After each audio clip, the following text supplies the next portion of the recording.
My name is Philip Tinari, and I'm the director at the Ulan Center for Contemporary Art, which is an institution in Beijing that presents contemporary art by artists from China and from beyond China, hopefully always in dialogue with one another. We do also a lot of public programs, a lot of outreach. We see almost 1 million visitors each year, and are just really trying to work as sort of a nexus, a place where art and culture from China kind of will end up in some kind of global conversation. I'm obviously American originally, and I only started to engage with China in university. I studied the language and a lot of Chinese history and literature, and began working there very soon out of university. As a writer, I became quite interested in contemporary art there, so I was writing for Art Forum and a number of others. But got deeper and deeper into this scene that was itself developing so rapidly, always kind of from a outsider's insider perspective. So speaking the language fluently and being very well connected to many people there, but still always, of course, you can never forget that if it's not your home in the end. And this, created a very productive friction for me. So later on, that began to manifest itself in different ways. In 2010, I started a magazine called Leap, which is a bilingual journal of contemporary art in China.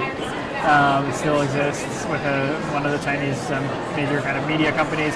And then in 2012, I went to UCCA, which is very similar actually to my personal background in that it is also, it was founded by Europeans, Guy and Miriam Ullens in 2007. And I think that part of that is interesting because there is this kind of, let's say, Western mindset about what is an institution and what is the relationship between the art institution and its viewers and its public, which is very different from, not from Chinese culture, but from the political system in China, which is very top-down, and which isn't really necessarily interested in citizens who think freely and have new ideas. So part of our work, I think, has always been about using art or allowing art to give people a place and a space to think about where they are in their lives, how they relate to their society and their history and their culture and that of the rest of the world. So in that sense, the sort of founding premise of the UCCA is that it is this sort of, let's say, inherently Western institution, but functioning in a completely Chinese context. And again, it's a productive friction.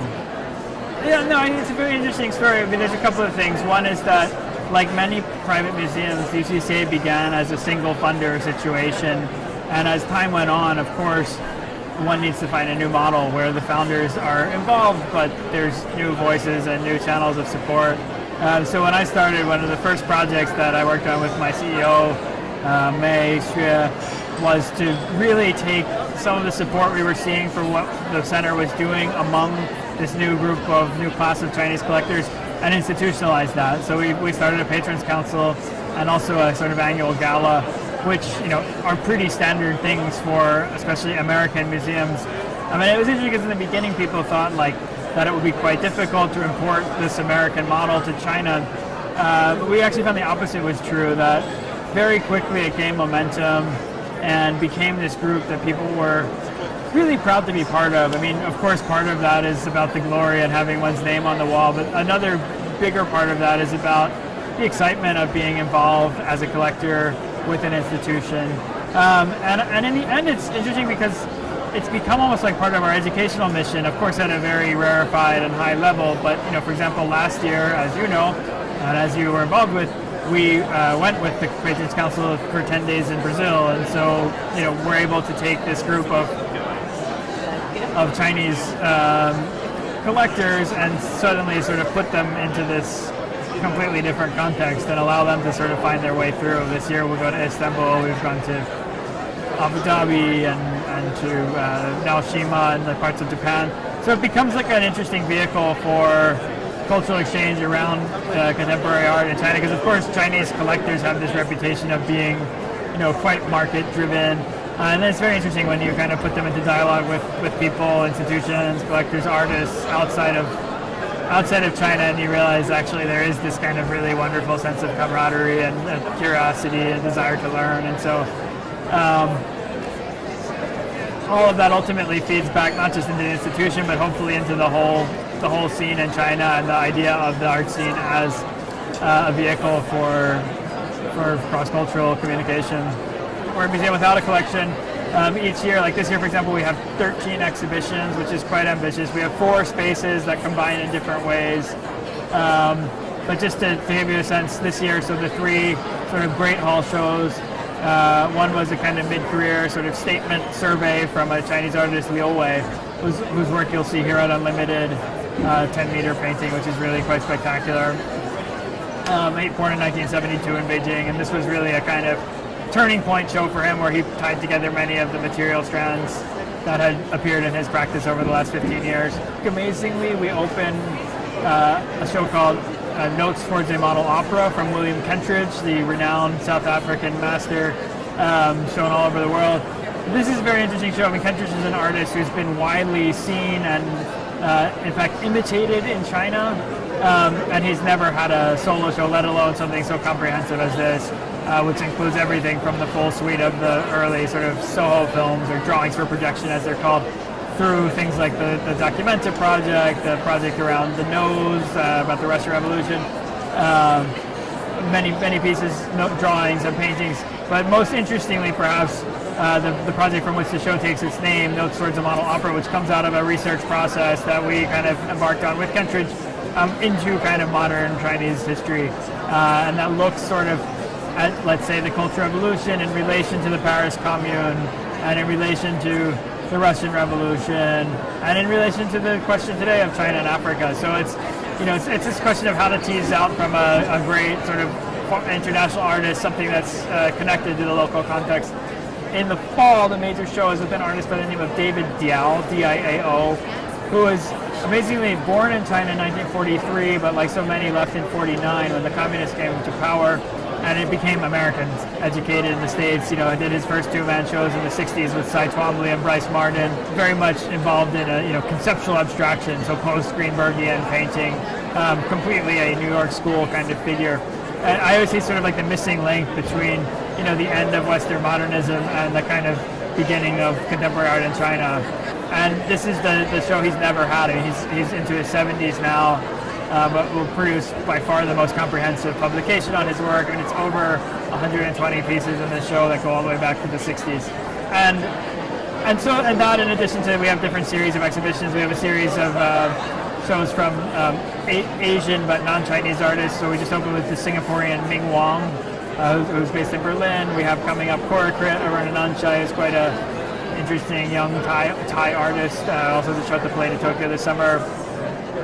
Haegu Yang, a Korean artist who works mostly in sculpture, whose work you'll see many places.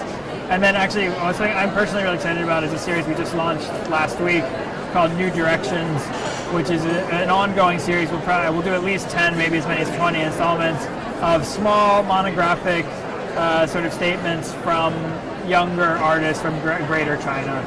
So it's really a way of kind of shining this light and this institutional expertise onto kind of emerging practices and new tendencies, accompanied by a very serious publication program that'll hopefully allow, publish books that will circulate internationally about these young artists and their works, as opposed to doing it in kind of a big group roundup show. I mean, we've done those shows in the past, but I feel like right now it's interesting to do it kind of one by one. So as you see, we try to keep it in healthy balance between Chinese artists, international artists, but always like Chinese artists that are interesting from an international perspective, international artists who are kind of somehow engaging with China, and then things that are not so easily categorized one or the other.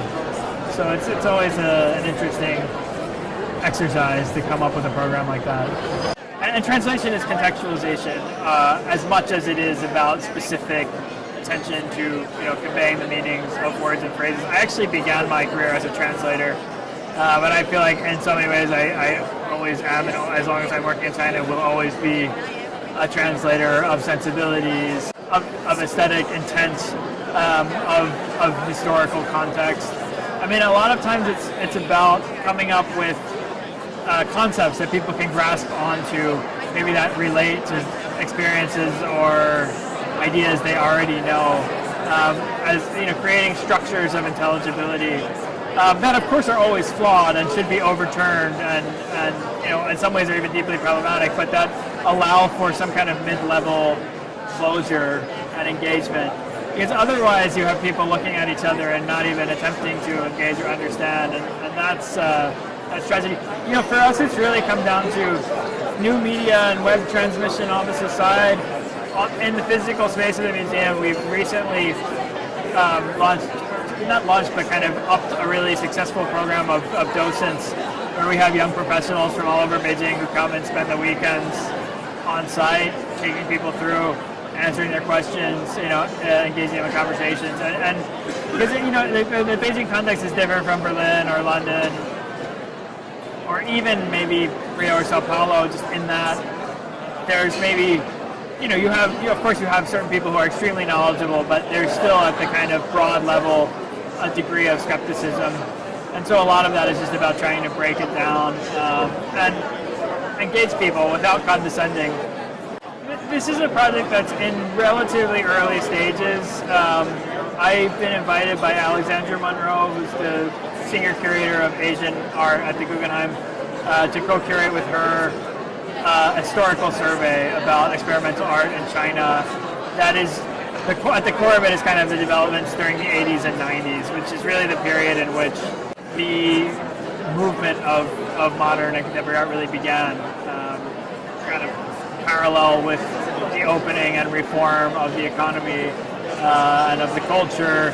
You have the first kind of flowering of avant-garde artistic expression. I mean, it has precedence back in the 20s and 30s, but during the kind of high socialist period, things kind of are pretty much controlled by the state and are pretty much in line with Maoist political orthodoxy.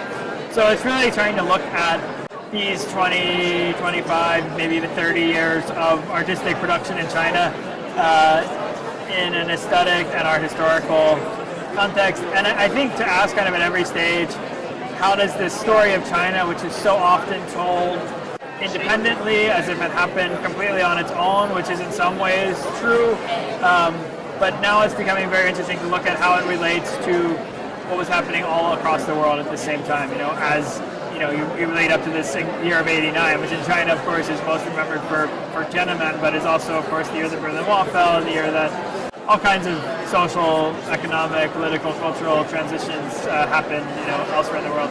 So yeah, it's an attempt to position, because it's interesting now. China's not a place that needs to be introduced. No one needs to argue for its importance globally.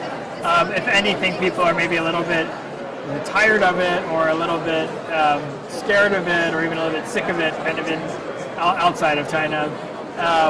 But we believe, Alexander and I, at the Guggenheim, whose project it is, that there is a way through a really rigorous presentation of these artistic developments to expand the kind of public conversation around China and the world, really. We're lucky now. There just very recently have been a few good books published that are kind of nice historical groundings. Wu Hong, W-H-U-N-G, the University of Chicago scholar, just published the Tenzin Hudson Chinese Contemporary Art, A History, which gives really the basic outlines of what happened. There's a companion volume to that published by MoMA in that primary document series, which I know they've done Brazil and various other Latin American contexts, that has really the text by the artist for that period. So if you wanted to go really hardcore, you could read those books and you would be pretty quickly grounded in the theoretical and the historical developments.